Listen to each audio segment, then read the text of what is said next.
भारत माता की जय, भारत माता की जय। उत्तराखंड के शहीद अमर रहे, उत्तराखंड के शहीद अमर रहे। भारतीय जनता पार्टी जिंदाबाद, भारतीय जनता पार्टी जिंदाबाद, भाजपा समर्थक मंच जिंदाबाद, भाजपा समर्थक मंच जिंदाबाद, माननीय पुरुषोत्तम नारायण श्रीवास्तव जी जिंदाबाद, माननीय पुरुषोत्तम नारायण श्रीवास्तव जी जिंदाबाद। सर अपना परिचय दीजिए। मेरा नाम सचिन कुमार दीक्षित है। आज प्रेस क्लब में आपने प्रोग्राम किया, उसके बाद देखिए, कांग्रेस आज जो हमारे मुख्य प्रेस क्लब में यहाँ पत्रकार वार्ता अपना जो आहूत हुआ था, श्रीमान पुरुषोत्तम नारायण श्रीवास्तव जी जो राष्ट्रीय अध्यक्ष है समर्थक मंच के, और उत्तराखंड प्रभारी हमारे अभिषेक सुंदरयाल जी हैं, साधु संत प्रकोष्ठ की प्रभारी मान्य अर्चना शर्मा जी जो यूपी के अध्यक्ष हैं, उनके आदेशों अनुसार आज हमने, और बहुत ही सम्मानित हमारी राजेश्वरी भाटिया जी जो पिछले 6 महीने से हमारे संपर्क में थी, जिनके दुख सुख में अपन शरीक हुए, और आपने हमारे संगठन की रीति नीति को बहुत डीपली गहराई में जाके समझा। आपने इच्छा जताई कि कांग्रेस में हमें वो सम्मान नहीं मिल रहा है जो हमने काम करा। कांग्रेस की रीति नीति से इतना सब कुछ होने के बाद भी हम संतुष्ट नहीं हैं, तो हमने कहा कि आइए आपका यहाँ स्वागत है। तो जिसमें कि आज हम उन्हें महिला मोर्चा प्रदेश अध्यक्ष भाजपा समर्थक मंच में नियुक्त कर रहे हैं, और उनके साथ ही उनकी बहुत ही सम्मानित हर तरीके से, अगर ये सागर हैं तो आशु थापा जी सागर की गहराई हैं, ये चांद है तो वो उनकी चांदनी है चेहरे की। मैं इन्हें प्रदेश कोऑर्डिनेटर नियुक्त करता हूँ, आशु थापा जी को। इनके पश्चात हमारी विक्टोरिया मेहरा जी जो हर समय इनके साथ में खड़ी रहती हैं, इन्हें सलाहकार नियुक्त करता हूँ। कौशल्या चौहान जी वार्ड 11 से वार्ड अध्यक्ष रहेंगी, उर्मिला जोयल जी सदस्य रहेंगी, और परमेश राय युवा मोर्चा उपाध्यक्ष नियुक्त करता हूँ। वो आगे अपने साथियों के साथ आने वाले हैं। मेरे साथ बहुत ही सम्मानित मेरे दाएं ओर बैठे हुए प्रदेश उपाध्यक्ष रघुवीर सिंह लक्की गढ़वाली जी हैं। राजपुर विधानसभा अध्यक्ष हमारे राज गोस्वामी जी अपनी टीम के साथ पहुँचे हैं। हमारे गोल्डी जी हैं, सतीश जी हैं, सोनू भाई हैं, और हमारे नीलू जी आए हुए हैं। मैं इनका अभिवादन करता हूँ। मेरे भतीजा नीटू यहाँ पर नीटू भाटिया अपनी टीम के साथ पहुँचे, मैं उनका भी स्वागत करता हूँ। और मुझे उम्मीद है कि इनके आने से संगठन जो मजबूत तो है ही, और अत्यधिक रूप से मजबूत होगा। जो महिलाओं को उनके अधिकार नहीं मिलते हैं वो कम से कम उन्हें अधिकार दिलाने का काम करेंगी, और कहीं भी अनैतिक कार्यों में अगर कोई संलिप्तता पाई गई, चाहे उसमें मैं हूँ या मेरा कोई भी पदाधिकारी कार्यकर्ता हो, या कानून के विरुद्ध जाकर अगर ये कभी कार्य करते पाए गए, तो इनके संगठन की सदस्यता स्वतः ही रद्द हो जाएगी। दीक्षित जी, नगर निकाय चुनाव नज़दीक हैं, रूटने और मनाने का दौर जो है जारी होगा। संगठन जो है क्या भूमिका निभाएगा रूटों को मनाने में? देखिए, आप ठीक कह रहे हैं, नगर निगम निकाय चुनाव बहुत ही समीप हैं। ये फैसला हाईकमान को लेना है।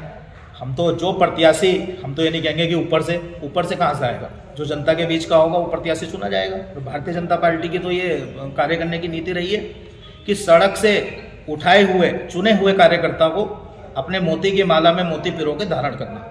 ये कांग्रेस का राष्ट्रीय परिवार नहीं है कि राहुल गांधी जी के पैर छूने कपिल सिब्बल जी पहुंच रहे हैं। वो अपनी वृद्धावस्था का भी वो भान नहीं रखते कि मेरे बुजुर्ग हैं ये कोई अरविंद केजरीवाल जी की समझ लीजिए आम आदमी पार्टी नहीं है।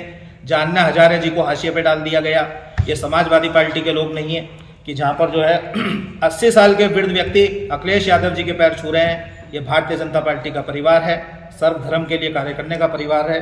सर्वधर्म के लोगों की रक्षा सुरक्षा करने का हमने जो है संकल्प लिया है, और इसी क्रम में जो उत्तराखंड राज्य हमारे फूलों का गुलदस्ता है, उसमें हमारा हिंदू मुस्लिम एकता अखंडता भाईचारा सर्वप्रथम मेरे लिए था, है और आजीवन रहेगा। आपने महिलाओं की बात की है, परसों एक लड़की जो है डीएवी की दीवार के नीचे दब के मरी, उस पर क्या कहेंगे? देखिए, हमें उस चीज़ का बेहद दुख है, अफसोस है। जैसा कि मैं आपको बताऊं, उस बच्ची की अगले दिन से नियुक्ति होने वाली थी। अंदर चक्रौता से वो यहाँ आई भी थी, और उससे पहले चक्रौता की एक युवती राजकीय दून मेडिकल कॉलेज में भी वहाँ बता रहे हैं कि वहाँ इलाज के अभाव में। लेकिन मैं आपको बताऊं, जो डॉक्टर, जो सुरक्षाकर्मी, गार्ड, जो बाहर एम्बुलेंस वाले, जो चाय वाले वहाँ अपनी जान पे खेल के उठा के अंदर वहाँ मरीजों को इलाज के लिए लेके जाते हैं, वो किसी की नज़र में नहीं आता। क्योंकि अगर उनके काम करने की नीति देखनी है तो आपको और हमें 2 से 3 और 4 बजे वहाँ जाना पड़ेगा, देखना पड़ेगा। मैं उन लोगों पर कटाक्ष करूँ बेवजह वो उचित नहीं है। और जहाँ तक इस युवती की बात है, कॉलेज के छात्र नेताओं से मेरी बात हुई है रात, उनके द्वारा बताया गया कि प्रधानाचार्य जी को अवगत करा दिया गया था पूर्व में, अनेकों बार ज्ञापन के माध्यम से भी रोष प्रकट किया गया था गेट पे। अगर जिम्मेदारी, चाहे वो भारतीय जनता पार्टी से जुड़े हुए वहाँ कोई भी उसमें मेन प्रबंधक हो या कॉलेज के कोई भी हो, सुपरवाइज करने वाले लोग हों, अगर उनकी दो भूमिका है तो मैं माननीय मुख्यमंत्री जी से, आप सब लोग मेरे पत्रकारों के माध्यम से निवेदन करता हूं कि तत्काल उनका जो है वहाँ पे जो है उनके खिलाफ भारतीय दंड संहिता की धारा के तहत मुकदमा पंजीकृत करा के जेल भेजने का काम करा जाए। राशि मैडम, आपसे एक सवाल है, जिस तरह से आप कांग्रेस छोड़ के संगठन में शामिल हुए, कितनी मजबूती महिलाओं को मिलेगी और किस तरह से आप सशक्तिकरण को आगे बढ़ाएंगे?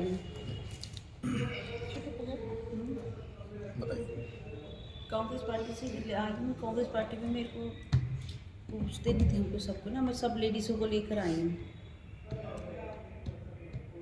तो महिलाओं के लिए क्या योगदान रहने वाला, आपको किस तरह से मजबूती मिलेगी आपके आने से यहाँ पे? सर है मजबूती मिलेगी। आपके द्वारा उसमें क्या गोल प्ले खेला जाएगा, आपकी कोऑर्डिनेशन? मैडम, आप झिझक अपनी दूर अभी नहीं कर पा रही हो तो बाद में वो मैदान में कैसे उतरेगी? नहीं, झिझक नहीं रही है वो।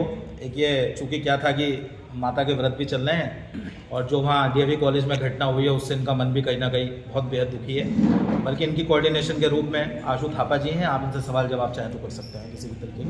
आशु जी कर सकते हैं। तो आशु मैम, आप बताइए किस तरह से महिला मजबूत होगी आपके आने से, जिस तरह से आप कांग्रेस छोड़ के आई हैं? पहले आप लोग का हार्दिक अभिनंदन करती हूँ, आप लोगों ने आज जो समय निकाला हमारे लिए, और मैं धन्यवाद देना चाहती हूँ हमारे राष्ट्रीय अध्यक्ष जी को, और हमारे जो उत्तराखंड से प्रदेश अध्यक्ष जी हैं हमारे सचिन दीक्षित जी और उनके सहयोगी उत्तराखंड से, हम उनका हार्दिक दिल से स्वागत करते हैं।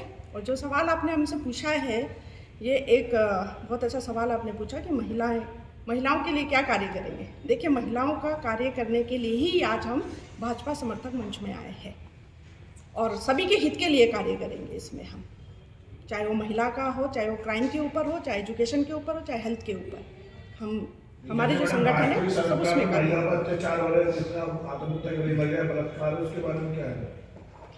देखिए, इसमें जो आपने सवाल किया है, इसमें अब महिलाएं अब इस मंच में आई हैं हमारे से, जो हम उनके ऊपर जो अत्याचार हो रहा है या जो भी क्राइम हो रहा है, शोषण हो रहा है महिलाओं के ऊपर, ऐसा क्यों हो रहा है, इसके ऊपर हम संज्ञान में लेंगे इस मंच के द्वारा। कहीं ना कहीं ऐसा होता है जैसे आप बीजेपी समर्थक भी है और कहीं ना कहीं बीजेपी कार्यकारिणी में कुछ बड़े काम हो जाते हैं तो कहीं ना कहीं दबाव भी उस बात पे पड़ता है, तो क्या खुलकर समर्थन करेंगी या भाजपा को क्या कहेंगे? नहीं, अगर कुछ होता है हमारे संज्ञान में आता है तो हम जरूर करेंगे इसमें। आपकी